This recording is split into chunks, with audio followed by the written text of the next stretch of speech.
everyone, my name is Vina, aka Miss WOC Reader, and welcome back to my channel, and welcome to my mid-month wrap-up. So I'm always talking about how I should do like weekly wrap-ups or like mid-month wrap-ups, and then I feel like I never read enough to do the actual mid or weekly wrap-ups, but this month has been a pretty good month so far, like reading wise, and I'm in a pretty decent mood. And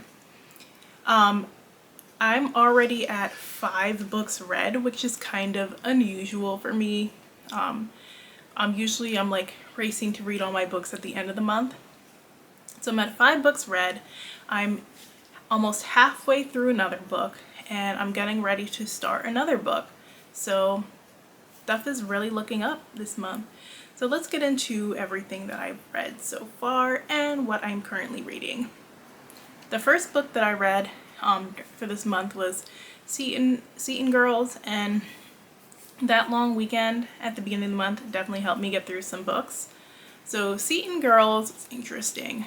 For the most part, I did like it.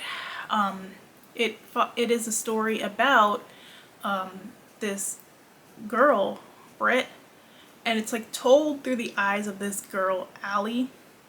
And it's about this football team at this like fancy private school, and these footballers are treated like gods, but the whole time you know something sinister is going on that has to do with some kind of sex crime, and it's like hinted at, but it's very vague about it for most of the book, so you're trying to figure out what's going on. At the same time, Britt accuses the varsity team captain of raping her, and she also really doesn't want to fully talk about it. So you're going through all of that, and you're seeing it told from the eyes of Allie, who is just like an observer who's just trying to be there for her and reckon how she feels about this team versus everything she's finding out.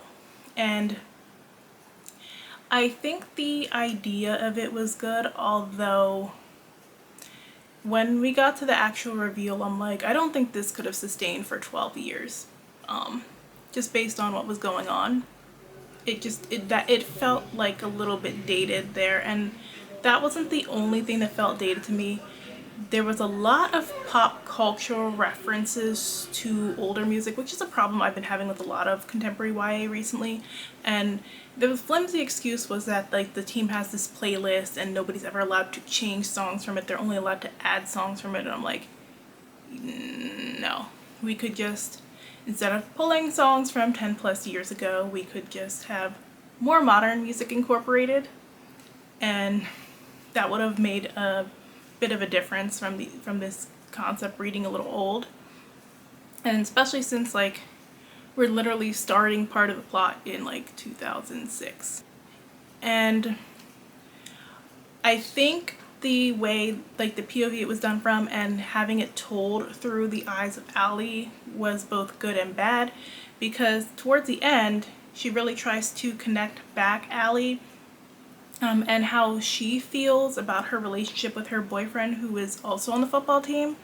But we didn't see enough of their close relationship outside of football to really believe in him the way we needed to believe in him. And I would have loved to see more of her family life and home life, because the parents were like non-existent in this book. They were mentioned, but they were barely there, and it was very, very weird.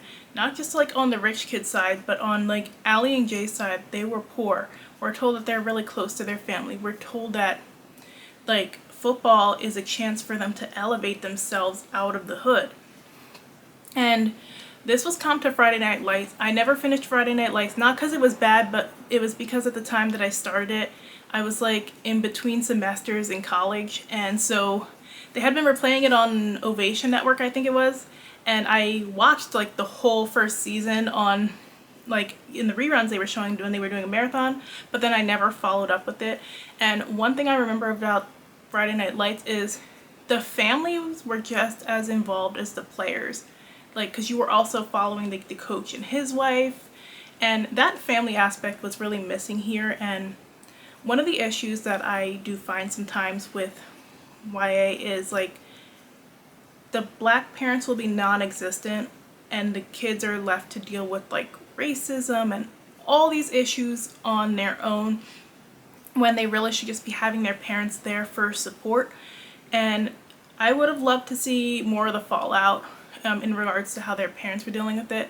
By the time we get to the reveal, like, we're so late in the book that you don't get to see every beat play out, so it felt a little rushed. And like, obviously when you're dealing with sexual trauma, that's something that people are going to instantly like, I feel sympathy for and identify for. But I feel like we could have taken these conversations further than, like, they were a little bit surface level there.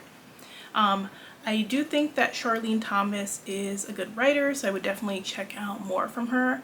I wanted to see more from this story. I read Arcade and the Fiery Metal Tester, and that is the third book in the Coin Slot Chronicles. The read-along is being done by Shay from Shay with the Hobbies and Deidre from Shade Tree Reads, and we've been having a great time doing this read. I never read the whole series through, so this is my first time reading the whole series through.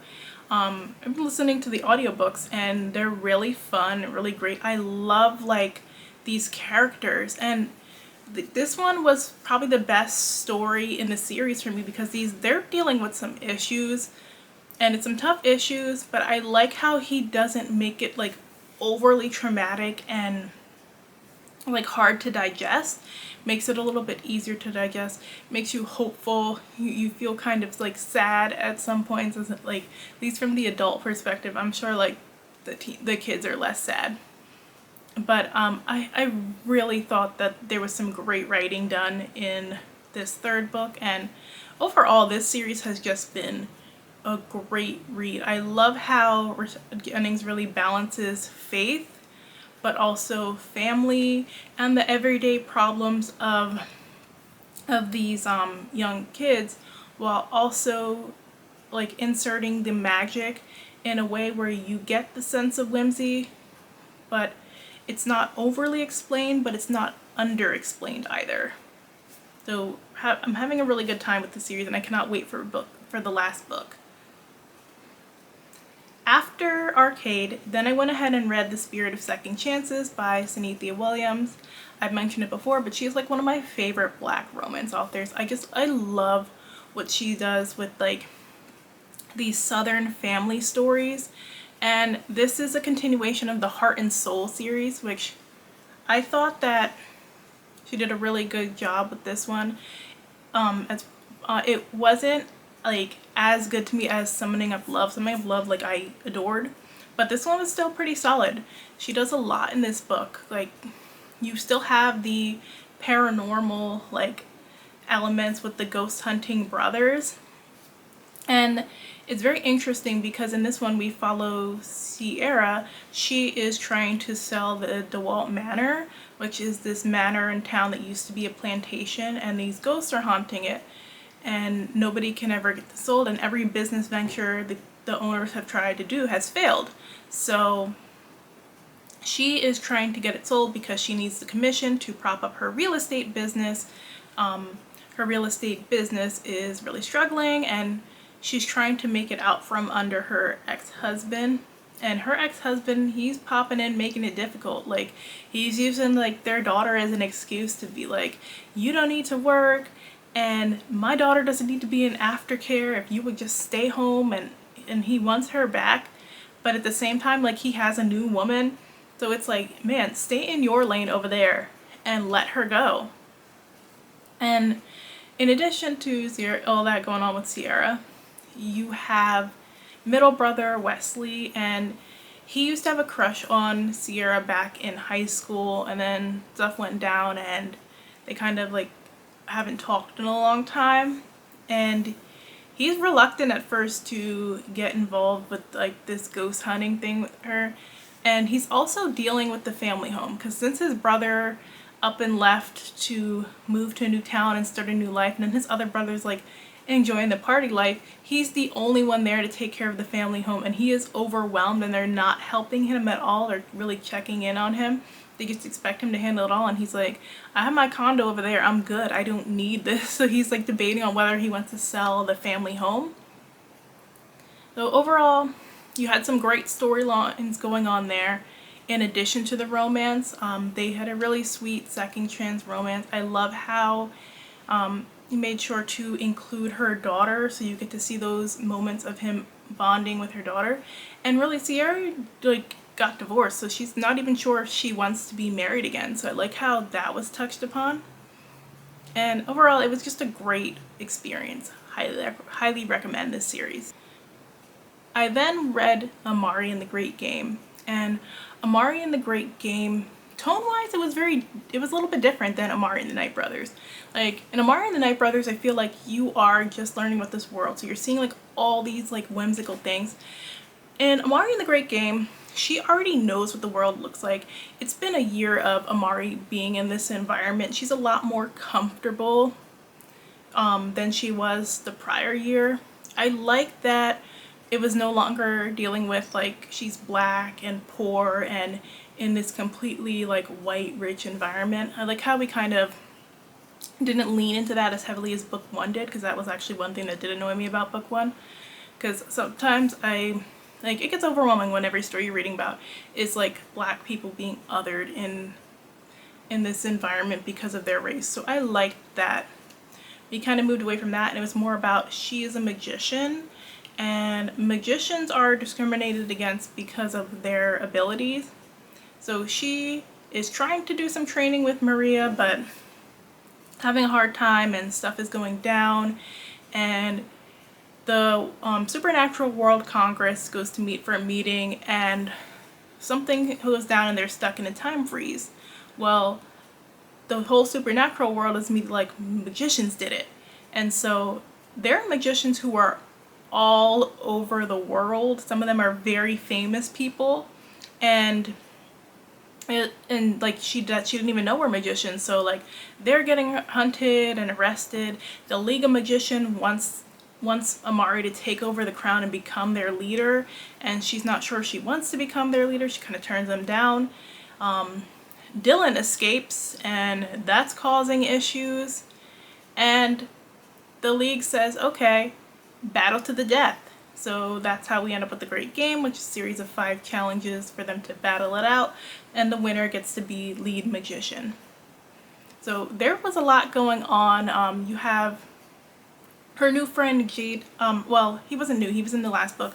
Her friend Jaden, he is kind of new to the Bureau, and she doesn't get to spend as much time with him as I would have liked. Would have liked to see a little bit more there, but it's so hard like for her to balance everything that she has going on.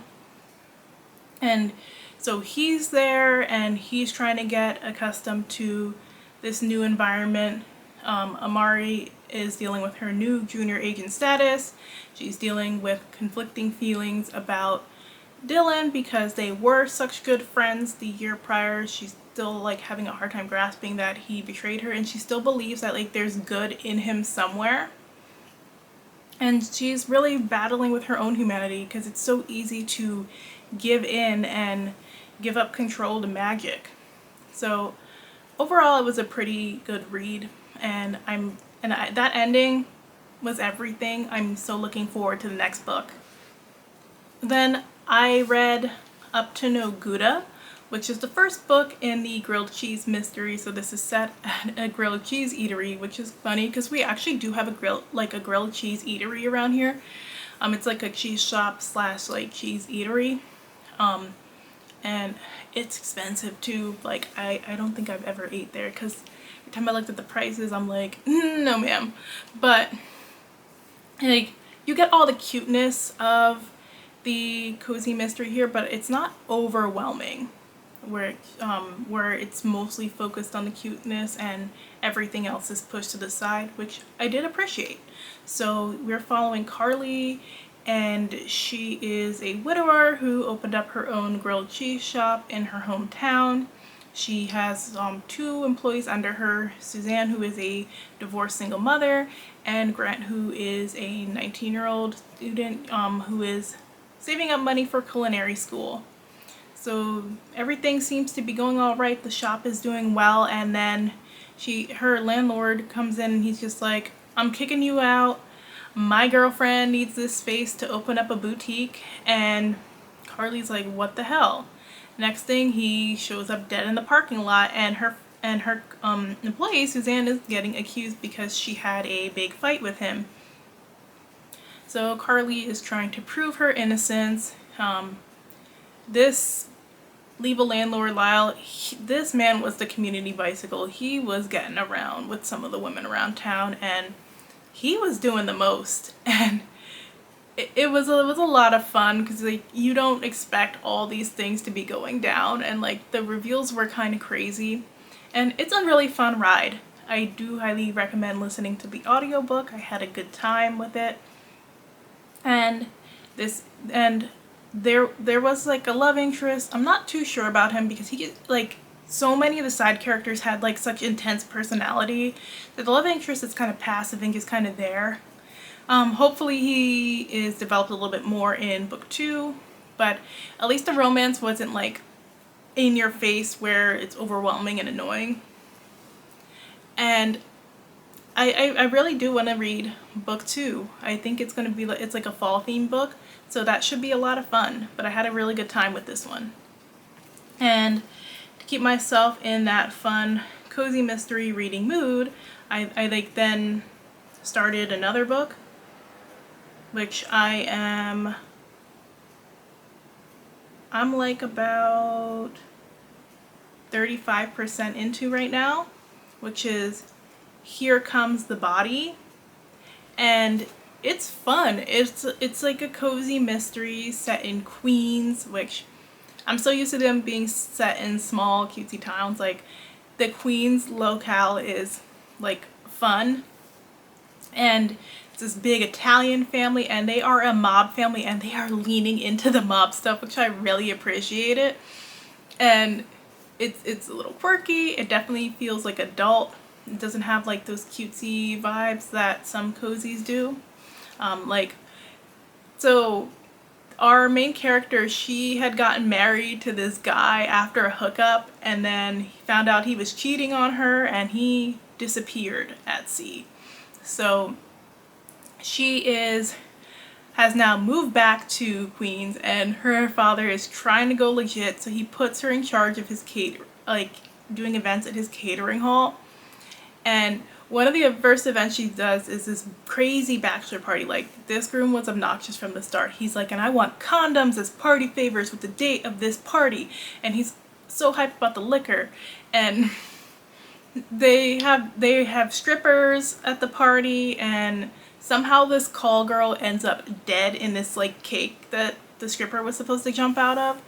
So now this is like the one crime that her crime family didn't commit, and they're trying to figure out who did it. So it's a really good time so far. This is another one that I am doing the audio for. It is on Hoopla, so for anybody interested, check it out. But yeah, that is my reading update so far. Let me know if you are interested in any of these books, and thanks so much for watching. I will check in with you guys soon. Bye!